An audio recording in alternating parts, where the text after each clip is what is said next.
I was excited about trying my hand at a mystery, but I didn't do it in a mystery way. Like, apparently the way people do mysteries is they start with the end, and then they work right backwards to just kind of put everything into place. I literally didn't want to do that. I wanted to keep having it be like the way I normally write stuff, just I'm writing a mystery. For instance, I think we can say there's a slight poison coffee element in it. I didn't know who poisoned the coffee when it first happened. All right, I didn't know who at first arriving at Minnie's. For at least 25 pages, once we arrive at Minnie's, I didn't know who anybody was at Minnie's Haberdashery. I didn't know any more than John Ruth or Chris Mannix knew about or Major Warren knew about the characters.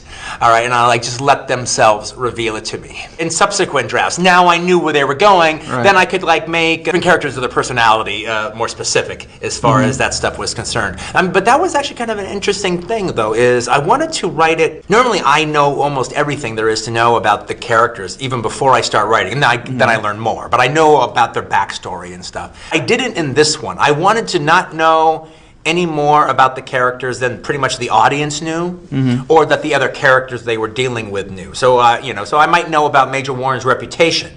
How true that is open to debate, all right? But that's all I knew about it. And he had to reveal himself. Same thing with John Ruth. I knew his reputation, but he had to reveal himself. It was a really interesting way of working. I used to write all night. That was kind of my thing. Or I'd go, during the daytime, I'd write in restaurants or something like that. Just kind of being up all night was kind of part of it, and stopping for a while and listening to music, and that was all part of it. Then somewhere around Inglourious Bastards, I started writing during the day, and I would write on my, I have a balcony outside of my bedroom. It has a place for a table and stuff, and it looks off to I live in the Hollywood Hills, so it looks off into the greenery there, and it looks really nice. I started writing, say around, 10, 10:30, 11, something like that.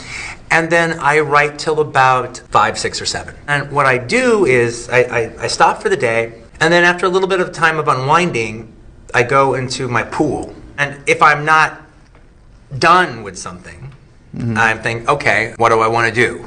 How do I want to go further with this? Now that I've written the first pass on it, what do I think about it? How can I make it better? And maybe I come up with some neat ideas. And then I get out of the pool and I make notes on those neat ideas that I came up with, like meditating about it. It actually is meditating. And then that's my work tomorrow when I get up. All right. Or if I finished a scene, okay, boom, boom, that's done. Now that part of the story is done. Now I go in the pool and I go, okay, what happens next? What's the next thing?